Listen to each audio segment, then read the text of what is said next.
दे दूंगी तुझे खिलौना भी। क्यों रोए जा रहे हो? तुम किडनैपर चील हो, मुझे सब मालूम है। ये बच्चा मेरे पड़ोसी कौवों का है। चिड़िया शोर मचाती है। बच्चे पकड़ने वाली चील, बच्चे पकड़ने वाली चील, कोई हमारी मदद करो। ये देखकर चील जग्गू को छोड़कर वहाँ से भाग जाती है। चलो बेटा, मेरे साथ चलो। फिर चिड़िया जग्गू को दूसरे ऑटो में बिठाकर वापस उसके घर ले आती है। अपने बेटे को सुरक्षित देखकर कौवा और कौवी बहुत खुश होते हैं। मम्मा पापा, मुझे माफ कर दें। मैंने बाहर की दुनिया नहीं देखी थी। अब देखी तो मालूम हुआ कि मम्मा पापा के बिना हम छोटे पक्षी जिंदा नहीं रह सकते। मम्मा, आप बहुत अच्छी हो। पापा, आप भी। गोरी बहन, अब मैं जाती हूँ। कौवा और कौवी चिड़िया का धन्यवाद बोलते हैं और चिड़िया वहाँ से चली जाती है। जग्गू बेटा, फिर कभी अपनी मम्मा को छोड़ कर न जाना। मम्मा, आपने तो एक थप्पड़ मारा था। वो छोटी चील तो मुझे डंडे से मारा करती थी। मैं तो कभी भी घर छोड़कर नहीं जाऊंगा और हमेशा अपने मम्मा और पापा का ख्याल रखूंगा। ऐसे जग्गू कौवे को सबक मिलता है और वो एक अच्छा कौवा बन जाता है। प्यारे दोस्तों, छोटे पक्षियों के लिए घर ही सुरक्षित जगह है। बाहर की दुनिया बहुत जालिम है। और प्यारे दोस्तों, इस कहानी को लाइक, अपने दोस्तों के साथ शेयर और चैनल को सब्सक्राइब करना बिल्कुल मत भूलना। आपका धन्यवाद। सर्दियों में जंगल में कोहरे की रातें आते ही हर तरफ सन्नाटा छा गया था। रात के पहले पहर ही सभी पक्षी अपने अपने घरों में छुप कर बैठ जाते।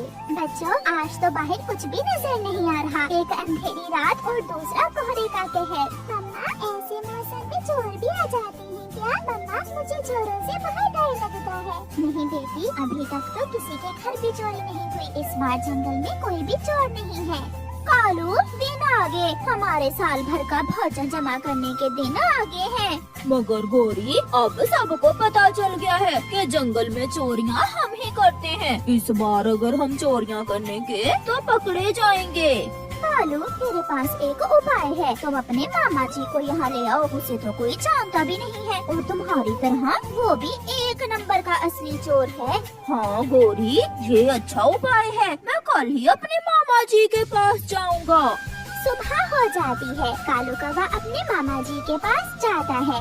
मामा जी, रात को जंगल में बहुत ज्यादा कोहरा आ जाता है और हमारा तो रंग भी काला है, किसी को नजर भी नहीं आएगा।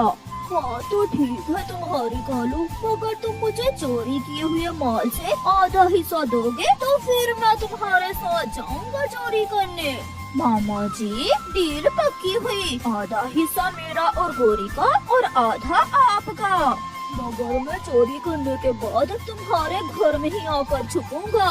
ऐसे कालू कौवा अपने मामा जी को जंगल में चोरियां करवाने के लिए अपने घर ले आता है। गोरी, मेरे भांजे ने तो ना ही रास्ते में कुछ खाने को दिया और ना ही घर आकर पूछा। मामा जी, क्या बताएं, अगर घर में कुछ खाने को होता तो आपको चोरियां करने के लिए ही लेकर आते। अच्छा तो बताओ, आज किस पक्षी के घर में जाऊँ? मामा जी, आज पहले दिन मोटे तोते के घर ही जाओ। हाँ मामा जी, उस मोटी चोंच वाले मिट्ठू तोते के घर जाएं। बड़ा दाना जमा कर रखा है उसने अपने घर में। फिर रात होते ही कालू कौवे का मामा घर से निकलता है। हर तरफ कोहरे की वजह से अंधेरा छाया हुआ था। कुछ भी नजर नहीं आ रहा था। पूरे जंगल में एक कालू कौवे का मामा ही तोते के घर की तरफ भागा जा रहा था। मामा जी आहिस्ता से मिट्ठू के घर में जाते हैं और दानों की थैली उठाकर चुपके से खिड़की के रास्ते भागते हैं। मिट्ठू की आँख खुल जाती है। चोर चोर, हरियाली चोर, हमारे घर चोर आ गया और हमारा भोजन उठा कर ले गया है। चोर चोर चोर। फिर मिट्ठू तोता मामा जी के पीछे भागता है, मगर तब तक कालू का मामा दूर निकल गया था। थक हार कर मिट्ठू तोता घर लौट आता है। कौन था मिट्ठू जी, कुछ पता चला? भाग गया। मैं जैसे ही बाहर निकला वो भाग गया। वो तोता तो मेरे पीछे लग गया था। मैं बहुत मुश्किल से भाग कर आया हूँ।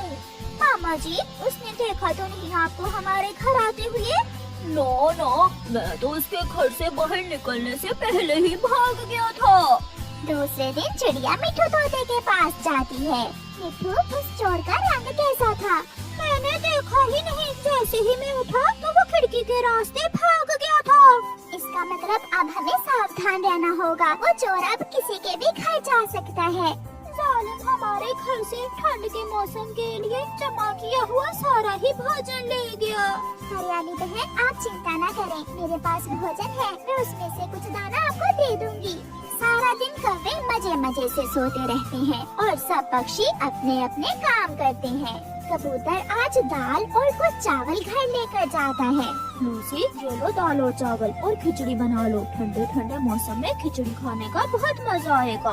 मैं खिचड़ी बनाती हूँ, तब तक आप कुछ सूखी लकड़ियाँ ले आए। फिर कबूतर लकड़ियाँ लेने चला जाता है और उसकी पत्नी लूसी खिचड़ी बनाने लगती है। रास्ते में जाते हुए कबूतर खिचड़ी का सोच सोच कर बहुत खुश हो रहा था। मैं आधी खिचड़ी रात को खाऊंगा और आधी सुबह उठकर खाऊंगा। बहुत मजा आएगा खिचड़ी खाने में। शाम के बाद ही जंगल में अंधेरा छाने लगता है। कोहरा भर जाता है। लूसी, कबूतरी और कबूतर खिचड़ी खा रहे थे। मैंने आधी खिचड़ी हंडिया में ही रख दी है, आप वो सुबह खा लेना। आपको ठंडी खिचड़ी बहुत पसंद है ना? शुक्रिया लूसी, मैं भी यही सोच रहा था।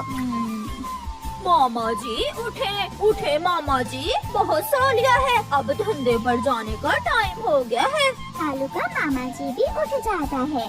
बाहर कोहरा कल से ज्यादा है या कम? कल से भी ज्यादा मामा जी। वैसे भी जितना काला हमारा रंग है, हम तो दिन में भी मुश्किल से ही नजर आते हैं।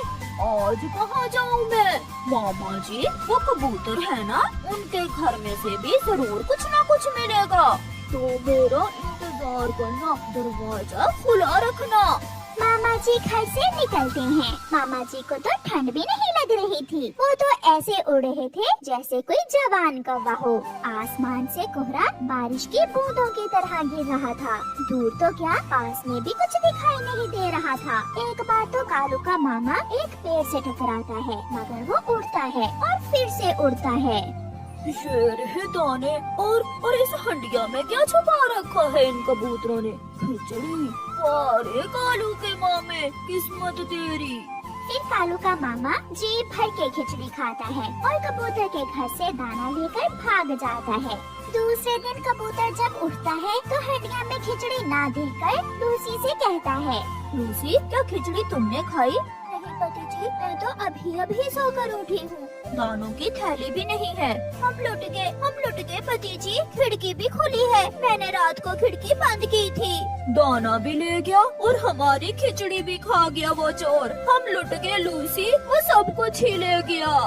मामा जी, आप घर में ही रहना, मैं और कालू कबूतर से अफसोस करके आते हैं। ऐसा न हो कि वो सब हम पर शक करने लगे।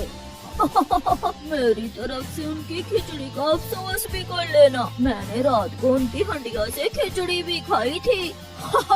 मामा जी, फिर तो बहुत मजा आया होगा आपको। गौरी और कालू कबूतर के पास जाते हैं। लुट गया, मेरा गंदी आंखों वाला कबूतर भाई लुट गया। कबूतर है, मुझे बुलबुल ने बताया कि वो चोर जाते समय तुम्हारी खिचड़ी भी खा गया, क्या ये सच है? हाँ गौरी, वो चोर जाते हुए मेरी खिचड़ी भी खा गया। तुमने भी कभी अपने पड़ोसियों को नहीं खिलाई खिचड़ी और वो चोर सारी ही खा गया। ऐसे झूठी सच्ची बातें करने के बाद कालू और गौरी वहाँ से चले जाते हैं। मम्मा, आपने ये बर्तन खिड़की के पास क्यों रखा है? बेटी, अगर वो चोर हमारे घर में भी आया तो बर्तन गिरने की आवाज से हम जाग जाएंगे।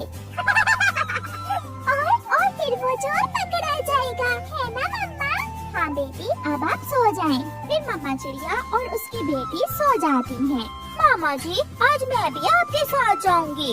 आज आखिरी चोरी है, अब इतना भोजन जमा हो गया है कि मेरे और तुम्हारे ठंड के दिन आसानी से गुजर जाएंगे। कालू, क्या तुम भी जाओगे हमारे साथ चोरी करने? नहीं गौरी, मुझे किसी ने भी देख लिया तो पहचान लेंगे। सब जानते हैं कि मैं एक चोर कौवा हूँ। फिर गौरी कौवी मामा जी के साथ चोरी करने निकलती है। पहले गौरी कौवी चिड़िया के घर में जाती है। आ जाओ मामा जी, आ जाओ, चिड़िया सो रही है। फिर मामा जी जब घर में जाने लगता है तो खिड़की के पास रखा हुआ बर्तन नीचे गिर जाता है। जोर की आवाज आती है। मामा जी तो उन्हीं पंखों वापस भाग जाता है। चिड़िया जल्दी से उठकर खिड़की बंद कर देती है और गौरी कभी पकड़ी जाती है। तो ये तुम हो, आज पकड़ी ही गई हो। चिड़िया कसम ले लो, चोर कोई और था, वो भाग गया है। तो तुम यहाँ क्या करने आई थी? कबूतर की खिचड़ी किसने खाई और मिट्टू अंकल के दाने किसने चुराए? फिर चिड़िया गौरी कौवी की खूब पिटाई करती है और एक रस्सी से उसे बांध देती है। सुबह होते ही चिड़िया वो चोर सबके सामने लाती है। मामा जी तो शायद अब कभी लौट कर न आए, मगर सारे पक्षी मिलकर गौरी की खूब धुलाई करती हैं। प्यारे दोस्तों, इस कहानी से हमें सीख मिलती है कि बुराई का अंजाम हमेशा बुरा ही होता है। और प्यारे दोस्तों, इस कहानी को लाइक करना बिल्कुल मत भूलना। आपका धन्यवाद। एक गांव में आग लगी। सभी लोग उसे बुझाने में लगे। वहीं एक चिड़िया अपने चोंच में पानी भरती